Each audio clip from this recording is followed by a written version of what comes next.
¿Cuántos están listos para recibir la palabra de Dios en el día de hoy? Yo sé que Dios nos va a hablar hoy, Dios nos va a bendecir de una manera muy especial. Y yo debo comenzar este mensaje diciendo, y voy a expresar mi opinión bien personal al respecto. Debo decir que yo estoy totalmente en desacuerdo con la idea de que el cristiano tiene que vestirse de tristeza. El cristiano tiene que vestirse de tristeza y angustia para mostrar que es ser cristiano. Yo no sé si eso sea ya una realidad en la vida de mucha gente, pero hay mucha gente que piensa que ser un buen cristiano, que ser un cristiano humilde, que ser un cristiano que Dios bendice, tenemos que dar una apariencia de tristeza, tenemos que dar una apariencia de angustia. Y por el otro lado, estoy totalmente de acuerdo con la idea de que ser cristiano es gozo. ¿Cuántos están de acuerdo conmigo? De que ser cristiano es gozo, que ser cristiano es alegría, paz, prosperidad, bendición, vida.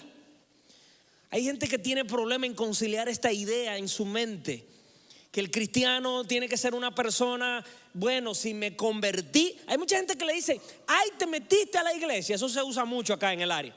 Te metiste a la iglesia, bueno, te embromaste ya. Tienes que andar todo serio, no te puedes vestir de tal forma. Bueno, la gente se hace una idea de lo que es ser cristiano, como que si ser cristiano fuera algo exterior. Ser cristiano es comenzar una relación con Jesús. Pero el gozo, la alegría va a estar presente en nuestras vidas. Hay un salmo, el Salmo 101, que dice: cantad alegres a Dios. Oiga esto: cantad alegres a Dios, habitantes de toda la tierra. Servid a Jehová con alegría. Diga conmigo: alegría. Venid ante su presencia con regocijo. Reconoced que Jehová es Dios. Él nos hizo y no nosotros a nosotros mismos. Pueblo suyo somos y ovejas de su prado. Y me encanta esta parte cuando dice: entrar por sus puertas con acción de gracias. Así que yo debo entrar por esa puerta dándole gracias a Dios. Me pude levantar en el día de hoy, Señor. Pude comer algo, puedo entrar a tu casa. Qué bueno que estoy en un país donde no hay guerra. Puedo entrar tranquilo, puedo venir a adorar tu santo y bendito nombre. Por sus atrios con alabanza, dice, alabando al Señor, reconociendo su grandeza. Qué bueno tú eres, Señor. Tú me vas a bendecir, tú me vas a prosperar, tú me vas a levantar. Nunca voy a estar solo porque tú siempre vas a estar conmigo. Dice, por sus atrios con alabanza. Dice, alabadle y bendecid su nombre. Bendecir el nombre del Señor, porque Él ha sido bueno. Porque envió a su Hijo a morir en una cruz por cada uno de nosotros. Dice, porque Jehová es bueno. Dice, para siempre es su misericordia. Oiga, para siempre es su misericordia. Hay otro pasaje que dice que nuevas son cada mañana su misericordia. Yo suelo decir que a las 12 de la medianoche se renueva la misericordia del Señor. Una vez más se renueva. Y no importa lo que esté pasando en mi vida, se renueva su misericordia. Porque la misericordia de Dios no depende de mí, depende de Él, que Él es fiel. Y ahí está su misericordia. Y dice la palabra que por sus misericordias no hemos sido destruidos, no hemos sido consumidos, porque Él es misericordioso. Es decir, el Señor tiene todas las razones de causa para enjuiciarnos a nosotros ahora mismo y que quedemos mal. Sin embargo, Él ha decidido en esta temporada, aunque viene un tiempo de juicio, pero Él ha decidido en esta temporada ser misericordioso con nosotros. Para siempre su misericordia y su verdad, no por una generación, no por 2 generaciones, no por 3, no por 4, ni siquiera por 100, ni siquiera por 1000. Dice, por todas las generaciones. Y yo no sé si usted va a estar de acuerdo conmigo en esto, pero este caso lo puedo yo probar. Creo que las personas más felices del planeta son aquellas que han comenzado una relación de amistad con Jesús. Oiga lo que dije. No dije los que vienen a la iglesia. No dije los que se llaman ser cristianos. Dije esas personas que han comenzado una relación con Jesús, que han entendido que este camino para caminarlo de la manera correcta y experimentar alegría y gozo en todas las áreas de su vida, lo que hay que hacer es comenzar una relación con Jesús. Una relación con Jesús, una relación con Él. Son las personas más felices del planeta. ¿Por qué yo digo esto? Porque la verdad de Jesús es la única que nos hace libres. Dice, y conoceréis la verdad y la verdad nos hará libres. Cuando venimos y conocemos al Señor, que comenzamos a estudiar su palabra, que comenzamos a entender nuestros derechos en Él, que comenzamos a aprender sus promesas, que entendemos lo que Él ha hecho por nosotros e internalizamos eso, dice que la verdad de Jesús nos hace libres. Fue Jesús quien dijo en Mateo 11:28, dijo, venid a mí todos los que estáis trabajados y cargados, que yo lo voy a hacer descansar.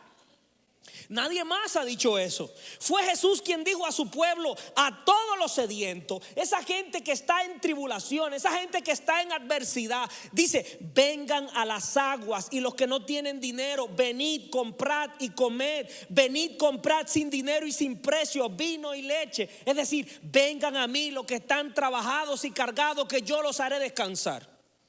Yo me puedo pasar la tarde entera hablando de todas las promesas maravillosas que el Señor nos ha hecho, para nosotros demostrar en el día de hoy que la idea de vestirse de tristeza y de congoja para decir que es cristiano es completamente contrario a lo que el Señor ha utilizado. Ahora, hay una frase que yo aprendí, mis hermanos, en el año 2003, cuando apenas comenzaba mi trabajo como pastor, y mucha gente ha escuchado esta historia. Y mi esposa tenía impedimento de entrada al país. Viajábamos y no la dejaron entrar de vuelta. Mi hija Sheila estaba recién nacida, tenía meses. Y tuvieron que quedarse allá 7 años, yo pensando que iban a ser 3 por la revocación de la visa en el consulado que le hicieron a ella de la visa de trabajo. Y yo regresé al país confuso, yo regresé al país destrozado. Yo decía, Señor, pero ¿cómo es posible? Y esto quizá va a ayudar a mucha gente. ¿Cómo es posible de que si tú me acabas de llamar a un trabajo para ti, a comenzar una iglesia con un montón de problemas, es decir, te acabo de decir sí para algo que no es mío? No te acabo de decir sí para un trabajo lujoso. No te acabo de decir sí porque me voy a ganar una cantidad de dólares al mes. No hay nada, absolutamente nada. Te acabo de decir sí porque tú has tocado mi corazón. Yo he entendido el llamado que tú me has hecho y voy a empezar a trabajar con este grupo de personas. Algo que apenas está empezando, que no se ve muy bien. ¿Cómo es posible que yo te acabo de decir sí e inmediatamente entonces comienzo a enfrentar un proceso, y un proceso doloroso? Mi hija que acaba de nacer, mi primera hija, y se queda en Santo Domingo, le quitan todas las visas. Esto parece como que no es tu voluntad, Señor. Para mí que esto es una emoción mía, el hecho de que yo estoy empezando a pastorear. Esto no viene de ti, porque si fuera tu voluntad, entonces no estuviera ocurriendo esto.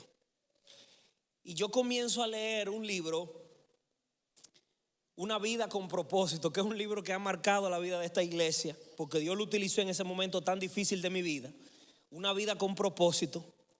Yo aprendí una frase que jamás se ha ido de mí, que ha estado presente en mi vida a partir de ese momento, y es que Dios no desaprovecha ni una pena. Oye, Dios no desaprovecha ni una pena. Absolutamente nada se escapa de la vista de Dios. Él va a utilizar cualquier detalle, cualquier enfermedad, cualquier dificultad, cualquier problema, cualquier cosa, Dios la va a utilizar. Yo dije en una ocasión aquí de que el reciclador por excelencia se llama Dios. Dios tiene una capacidad impresionante de utilizar, hermano. Bueno, hay un pasaje que dice que a los que aman a Dios todas las cosas le ayudan a bien. Sí, Dios utiliza todo, y esto es difícil entenderlo. Hay cristianos que les cuesta toda una vida entender eso, pero el entender eso nos sacaría a nosotros de muchísimos problemas. Porque nosotros a veces pensamos, esto sí es de Dios, esto sí Dios lo va a usar, pero esto Dios no lo va a usar. La Biblia no dice que son algunas cosas. La Biblia dice que aún las cosas que Él no nos envía, Oiga, aún las cosas que Él no nos envía, Él las va a agarrar porque nosotros le amamos y la va a utilizar para nuestro bien. ¿Alguien acaba de entender eso en el día de hoy? Es decir, es absolutamente todo. Dios no desaprovecha ni una pena.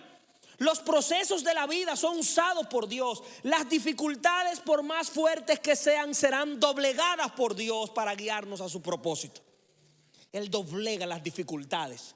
Empiezan a quejarnos, empezamos a sufrir, empieza a dolernos. La enfermedad, la adversidad, cualquier cosa, Dios la comienza a utilizar para bendecirnos. Y llega un momento que Él las doblega, la utiliza para honra y gloria de su nombre. Es la palabra la que dice que Él utiliza a los vientos como sus mensajeros. Él utiliza absolutamente todo para guiar a este grupo de gente, estos seres humanos que Él ha puesto en este planeta. Él va a utilizar esas cosas. Como dijo Pablo en 1 Corintios capítulo 4 versículo 17, dice: porque esta leve tribulación momentánea produce en nosotros un cada vez más excelente y eterno peso de gloria. Esta leve tribulación, porque a lo mejor tú te ves en una situación tan dolorosa y tan difícil que tú dices: Señor, yo quiero que esto se acabe ya. Y tú lo ves como el final del mundo. Pero fíjate cómo Pablo habla, siendo usado por el Espíritu Santo. Dice: esta leve tribulación. En el marco de la eternidad, esto es una leve tribulación. Esta leve tribulación momentánea, esta leve dificultad momentánea va a producir en nosotros un cada vez más excelente peso de gloria. Ahí está el propósito entonces de la adversidad y de la tribulación. La tribulación, hermanos, puede hacer dos cosas con nosotros: o aplastarnos o hacernos mejores. O aplastarnos o hacernos mejores. Todo dependerá de cómo nosotros manejemos. Cómo nosotros manejemos la presión, cómo nosotros manejemos la adversidad, cómo nosotros nos manejemos en medio de la tribulación. Y mi punto de mi mensaje en el día de hoy es lo que le voy a decir ahora. Mire cómo lo hizo Jesús. Hebreos capítulo 5, versículos 7 al 10 dice que Cristo en los días de su carne, Cristo en los días que caminó en la tierra, en los días que Él anduvo en esta tierra, ofreciendo ruegos y súplicas con gran clamor y lágrimas al que le podía librar de la muerte, fue oído a causa de su temor reverente. Y aunque era hijo, por lo que padeció, aprendió la obediencia. Y habiendo sido perfeccionado, vino a ser autor de eterna salvación para todos los que le obedecen. Y fue declarado por Dios sumo sacerdote según el orden de Melquisedec.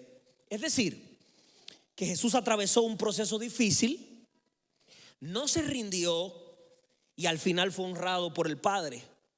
Y recibió, dice la palabra, un puesto entre los grandes. Pero es muy importante que yo repita esa frase para que usted entienda qué es el mensaje de hoy. Jesús atravesó un proceso difícil, no se rindió y al final fue honrado por el Padre y recibió un puesto entre los grandes. Y a mí me encanta el Salmo 110 que dice el Señor a mi Señor. Este es David profetizando, hablando de la relación del Padre y del Hijo de Cristo. Dice el Señor a mi Señor, es decir, dice el Padre al Hijo: Hijo, Jesucristo, siéntate a mi diestra hasta que ponga a tus enemigos por estrado de tus pies. En otras palabras, tú te has sometido a mí, tú me has obedecido. Y eso lo vamos a ver ahora en el mensaje, en el desarrollo del mensaje. Pero tú te has sometido, tú te has humillado delante de mí. Entonces tú mereces que yo pelee por ti. Tú mereces que yo te diga: siéntate a mi lado que yo voy a acabar con tus enemigos. Siéntate a mi lado que yo voy a pelear por ti. Siéntate a mi lado que no importa el que se levante contra ti, yo soy el que voy a pelear por ti. Dice el Señor: mía es la venganza, déjamelo a mí. ¿Sabe por qué, Jesús? Porque tú te has sometido a mí, porque tú me has obedecido a mí.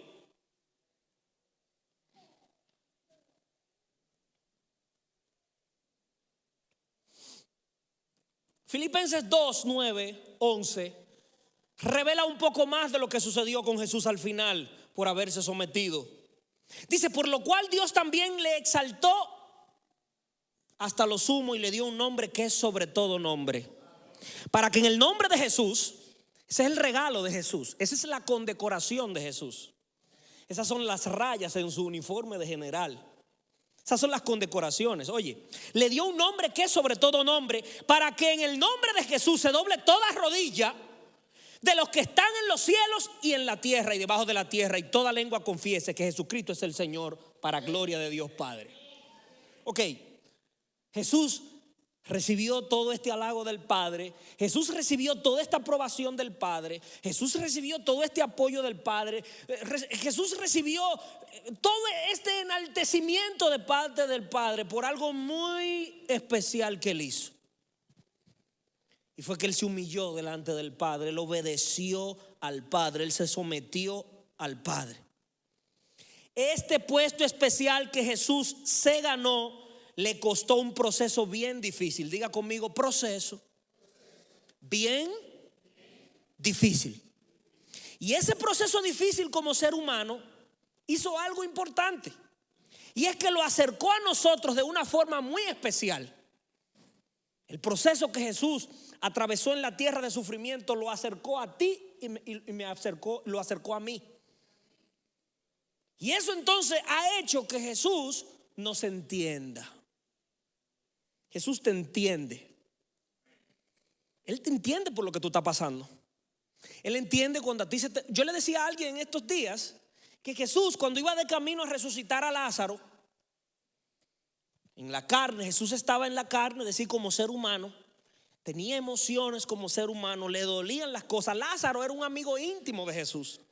Y dice en Juan 11:35 que cuando Jesús va de camino a resucitar a Lázaro, que una de las hermanas lo encuentra y le dice: Jesús, si tú no te hubieses ido, o si tú hubieses llegado a tiempo, él no estuviera muerto. Y le dijo: no te he dicho que si crees verás la gloria de Dios. Oye, Jesús sabe a lo que va, lo va a resucitar.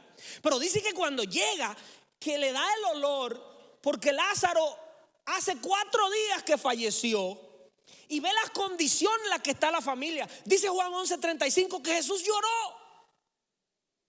Jesús sufrió en carne propia lo que estaba pasando. No obstante, lo iba a resucitar. Jesús llora. Todo ese padecimiento, todo ese trato mientras Jesús estaba en la tierra, todo lo que él pasó tenía un propósito. ¿Sabe cuál era el propósito? Entenderte a ti. Dice que él fue tentado en todo según nuestra semejanza, pero que nunca se halló en el pecado. Él no pecó, él no falló como nosotros pecamos, pero él sufrió. Él sufrió la pérdida de un amigo. Él sufrió el abandono. Él sufrió que lo maltrataran. Él sufrió que no lo valoraran como el líder que era.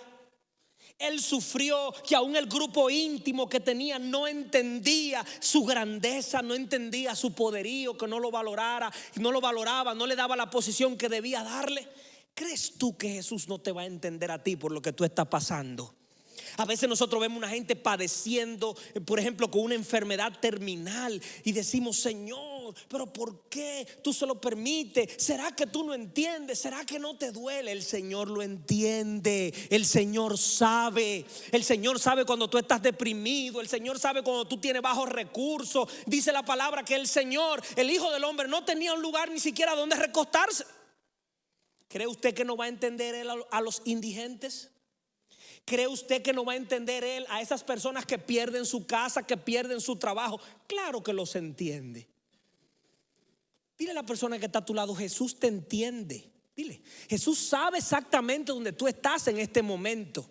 Jesús sabe la presión que tú estás aguantando. Jesús conoce tus pensamientos. Jesús conoce tu tristeza. Jesús conoce tu dolor. Él nos entiende. No tenemos.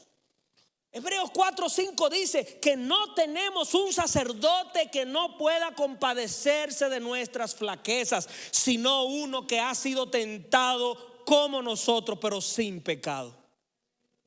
Le servimos a un Dios que nos entiende. Le servimos a un Dios que está pendiente de nosotros. Es decir, que cuando nosotros nos doblamos nuestras rodillas y empezamos a clamarle al Señor, en el nombre de Dios, yo quiero que se rompa esa barrera en el día de hoy, que usted piensa como que Él es un Dios lejano, que está por allá, que no se sabe si lo va a escuchar. Él lo va a escuchar. Él le dijo al profeta: clama a mí que yo te voy a responder y te voy a enseñar cosas grandes y ocultas que tú no conoces. Hay mucha gente que ha dejado de clamar porque cree que Dios no lo está escuchando, porque cree que Dios tiene que responderle de la misma manera que yo le respondo. Dios tiene su forma de ser, Dios tiene su manera de ser. En mi casa, para ponerle un ejemplo, si a mí me preguntan algo por mi temperamento, yo respondo de una vez. Pero mi esposa no es así, ella se toma su tiempo. Era una frustración para mí cuando me casé, porque el problema del hombre y de los esposos cuando se casan, cuando comienzan, es que uno quiere hacer al otro igual que al otro y las cosas no funcionan así. El asunto funciona, el matrimonio funciona cuando tú aprendes a valorar al que tú tienes a tu lado exactamente como es y amarlo como es. Mientras tú estés tratando de hacer la persona a la medida, vas a sufrir y te vas a meter en un tremendo problema. Tú tienes que valorar a la persona que está a tu lado como es. Entonces, nosotros a veces pensamos que Dios tiene que responderlo en la misma manera que nosotros respondemos. Dice la Biblia que para Dios un año son ¿cómo? Es decir, usted calcula, esto es un día, pero Dios lo calcula de otra forma. Dios no está limitado al tiempo, Dios es eterno. Entonces usted le está clamando al Señor por algo y dura 10 años clamándole a Dios por algo. Y Dios le contesta a los 10 años: wow, Señor, tú te tardaste. Y Dios dice: no, yo no me tardé. Esos 10 años fueron para mí como un día. Y en el lapso de los 10 años yo hice una gran obra en ti. Yo te cambié la vida, yo te transformé. Si te hubiese dado eso en el momento que me lo pediste, tú no existieras ya.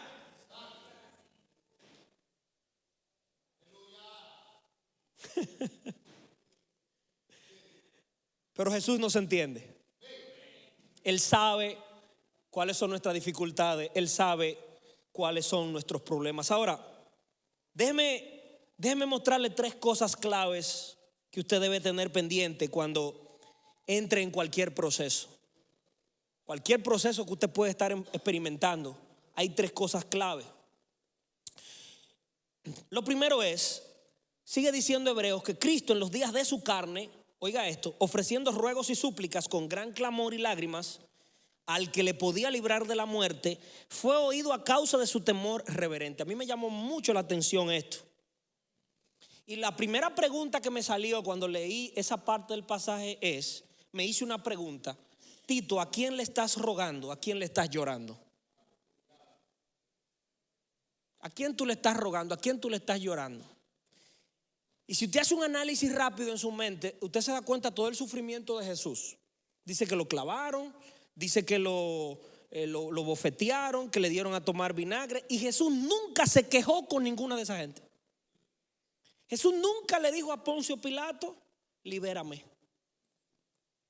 Jesús no le dijo a ninguno de sus discípulos: haga un plan para que me liberen y poder escaparme de la cárcel. Jesús nunca hizo eso. Jesús se mantuvo tranquilo, se mantuvo quieto, y no era que no estaba sufriendo. Él en una ocasión le dijo al Padre: Padre, si es necesario, pasa de mí esta copa, pero que no se haga mi voluntad, sino es la tuya. Sí, todos los gritos de Jesús, ¿a quién eran? Nunca a un ser humano.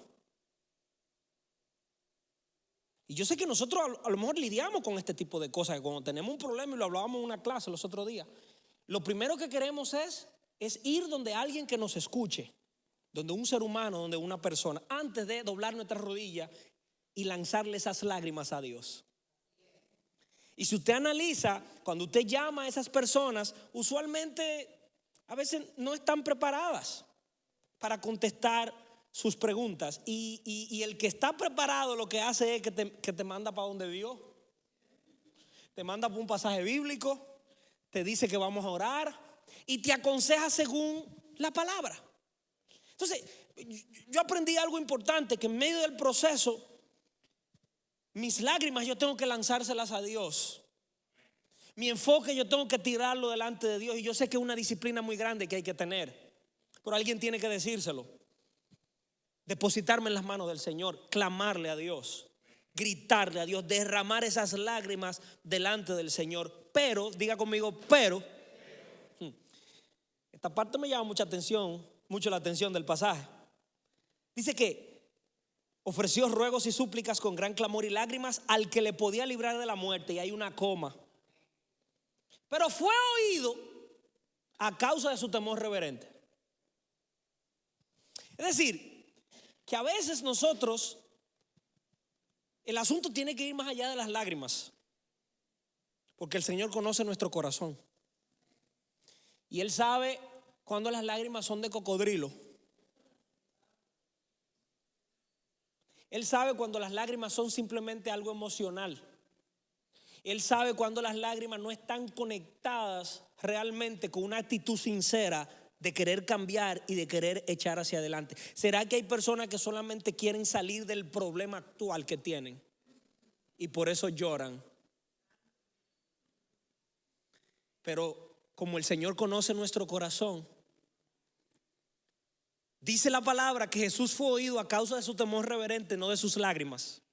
Jesús, estamos hablando de Jesús, tenemos que leerlo de nuevo porque hay que tener cuidado con lo que uno habla. Vuelvo y lo leo, y usted me dice si eso es lo que usted entiende. Cristo en los días de su carne ofreció ruegos y súplicas. Oiga, en los días de su carne, en los días de ser humano en esta tierra, Él ofreció ruegos y súplicas con gran clamor. Diga conmigo, gran clamor.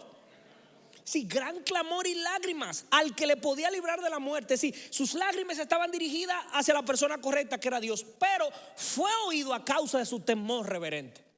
Sí, lo que movió la mano del Padre a favor de Jesús fue que Jesús fue un individuo que tenía temor reverente.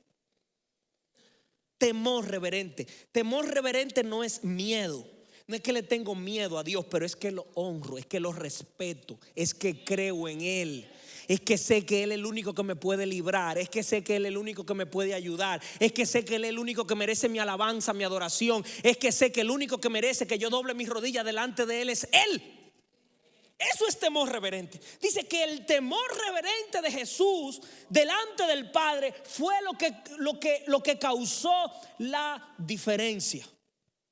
Entonces, en cualquier proceso que tú estés enfrentando, yo te quiero invitar en el día de hoy a ir más allá de las lágrimas. Diga conmigo, más allá de las lágrimas. Es tiempo del temor reverente, porque el Señor conoce nuestro corazón. Él me conoce. Yo tengo que decirte la verdad, yo no te puedo mentir, porque no es las lágrimas, no es solamente las lágrimas. Las lágrimas son buenas, hacer una catarsis, desahogarse, sacar todo eso es chévere. No se vuelva un llore delante del Señor, eso está chévere. Ahora, ¿cuánta gente quiere aquí ser condecorado por Dios al final? ¿Cuánta gente quiere aquí ser prosperado y bendecido por Dios como al final fue Cristo? ¿Cuánta gente quiere lograr ese sitial bueno delante de Dios? Temor reverente. Señor, vengo con una actitud sincera. Realmente yo creo que tú eres el que puede cambiar mi situación. Aparte, mire, en una ocasión Jesús estaba rodeado de sus discípulos y había unos cuantos que se estaban yendo de su lado, que lo estaban abandonando. Y Jesús un día reaccionó y dijo: ¿ustedes también se quieren ir? Porque eran tantos los que se estaban yendo. ¿Ustedes también se quieren ir? Y apareció, creo que fue Pedro, que dijo: Señor, pero si solo tú tienes palabra de vida eterna para nosotros. Y es interesante esa respuesta que dio ese discípulo, porque le dio a entender a Jesús que los que quedaban alrededor de él realmente tenían temor reverente, realmente tenían una buena actitud, realmente querían cambiar, realmente querían ser personas diferentes. Te hago una pregunta en el día de hoy, no tienes que levantarme las manos, pero contéstala en tus adentros y pregúntate a ti mismo: ¿tengo yo temor reverente? ¿Por qué estoy yo aquí? Un pastor diciéndole eso a usted. Pastor debiera estar diciéndole cosas chéveres para que usted no deje de venir. Pero yo no quiero simplemente verlo venir. Yo quiero verlo bendecido. Yo quiero ver su vida transformada. Yo quiero ver su matrimonio viento en popa, como dicen por ahí. Yo quiero para usted lo que yo he recibido delante del Señor. Temor reverente. Diga conmigo, temor reverente. Me voy a acercar al Señor con temor reverente. Voy a ir más allá de las lágrimas. No voy a ser simplemente un llorón toda la vida. No voy a ser simplemente una persona que quiere una solución rápida. No, yo quiero una vida atada al Maestro. Yo quiero una vida entregada al Maestro. Si quiere ser mi discípulo, tome su cruz cada día y sígame.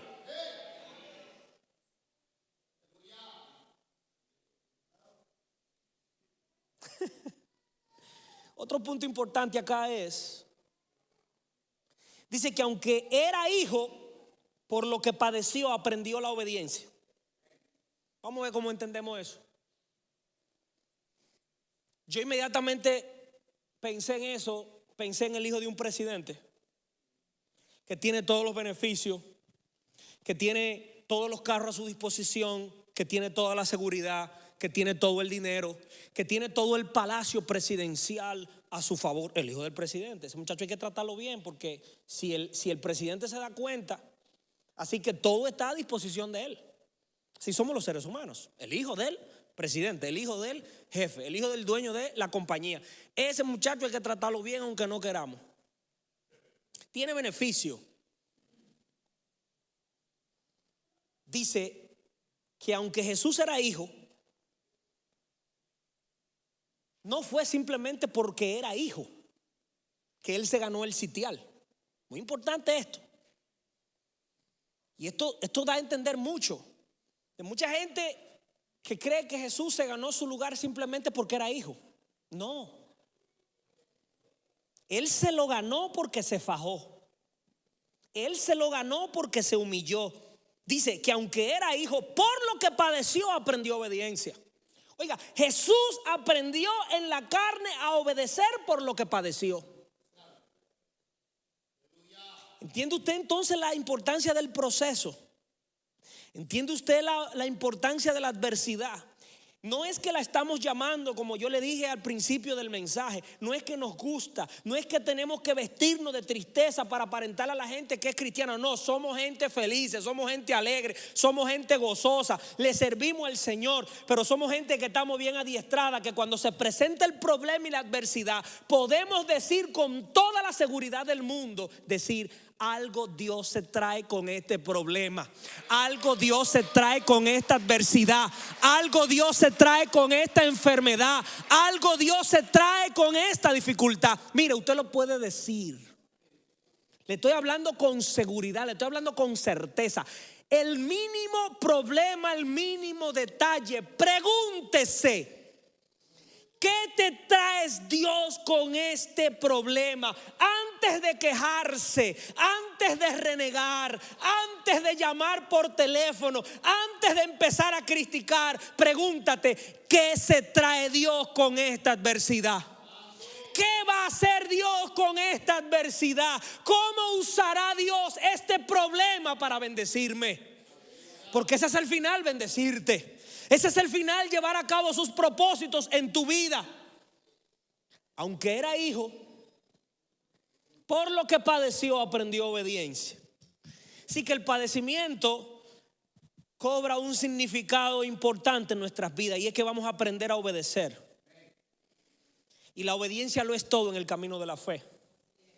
Lo es todo, absolutamente todo. Hermano, es bueno saber que somos hijos. Eso nos da identidad. Eso es muy bueno. Pero es el proceso el que me enseña a obedecer. Es bueno saber que tengo identidad. Tengo identidad, soy un hijo de Dios. Eso es verdad, eso es bueno. Eso está muy chévere. Pero es el proceso el que te va a enseñar a obedecer. Y lo último, y habiendo sido perfeccionado, diga conmigo, perfeccionado, vino a ser autor de eterna salvación para todos los que le obedecen. Si Jesús, habiendo sido perfeccionado por el proceso, por la adversidad, por su temor reverente, vino a ser, es decir, se ganó la condecoración por lo que atravesó, por lo que padeció, de que vino a ser el autor de la eterna salvación. Es decir, para el Señor otorgarle a una persona el derecho y la bendición de ser autor de salvación, no podía ser cualquier persona. Tenía que ser una persona que demostrara las condiciones, y Cristo lo demostró. Dice que vino a ser autor de eterna salvación para todos los que le obedecen, y fue declarado por Dios como sumo sacerdote según el orden de Melquisedec. Melquisedec es un personaje que aparece en la Biblia que dice que no tiene principio de día, que no tiene fin de día. Es un sacerdocio eterno, un sacerdocio perfecto. Esa condecoración recibió Jesús. Declarado, es decir, Jesús estará eternamente intercediendo por ti y por mí. La Biblia dice que Él está a la diestra del Padre intercediendo por cada uno de nosotros.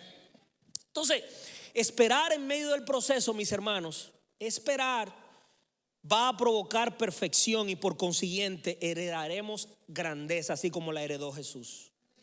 Santiago 1:2 dice: tened por sumo gozo, hermanos míos, el que nos halléis en diversas pruebas. Y yo entendí aún más este pasaje de Santiago cuando escribí este mensaje esta semana. Lo entendí. Dice, por eso es que Santiago dice: tened por sumo gozo. Claro, debo de tener por sumo gozo cuando estoy atravesando por una situación. No es porque soy masoquista, no es porque me gusta el dolor, no es porque me gusta la tristeza, pero dice: tened por sumo gozo, entendiendo, porque cuando tú estás en medio del problema, de la dificultad, eso significa que Dios va a hacer algo importante en tu vida y que Dios te va a bendecir. Entonces, tengan por sumo gozo, hermanos míos, el que os halléis en diversas pruebas, sabiendo que la prueba de vuestra fe produce paciencia. ¿Está siendo la fe de algunos siendo probada? ¿Está siendo la fe de algunos siendo probada? Con las finanzas, con un negocio, con un problema en el matrimonio que ya tiene años y no termina de resolverse, con una dificultad dentro de la iglesia, con una dificultad con un vecino, con una dificultad con algún familiar. Dice, sabiendo que la prueba de vuestra fe produce paciencia, y eso es lo que el Señor está logrando. Paciencia, está produciendo ese fruto del Espíritu en ti, paciencia. Dice, y que la paciencia tenga perfecto su resultado. Es decir, no cortes el proceso. Dile a la persona que está a tu lado: no cortes el proceso. No vayas a tomar atajo, no te vayas a cansar, no te vayas a ir corriendo. Quédate tranquilo donde tú estás, quédate parado, quédate ahí. Pastor, pero ¿hasta cuándo? Bueno, yo no soy Dios, yo no te puedo decir hasta cuándo.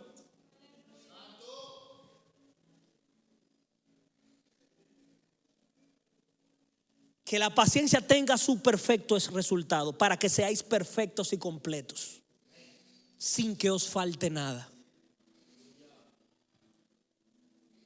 Sin que os falte nada.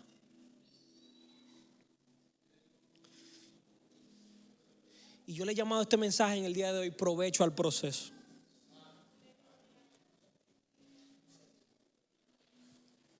¿En qué proceso tú estás? ¿En qué adversidad tú estás? Acuérdate que es cualquier cosa. Sácale provecho al proceso. El enemigo no quiere que tú le saques provecho al proceso. El enemigo quiere que tú te desesperes. El enemigo quiere que tú tires la toalla. El enemigo quiere que tú te hagas la víctima, pero tú no eres víctima porque tú tienes identidad, tú eres un hijo de Dios. El Señor quiere que tú te pares firme y dígale: voy a sacar provecho a este proceso. Voy a salir mejor de esta adversidad. Mírame en unos años, Satanás. Voy a estar mejor parado, porque no soy víctima. No te voy a llorar a ti, le voy a llorar al que me ha dado la vida. Antes de salir por ahí a quejarme, me voy a quejar con Dios. Tú le puedes decir a Dios lo que tú quieras. Tú te puedes quejar con Dios como tú quieras, pero es con Dios.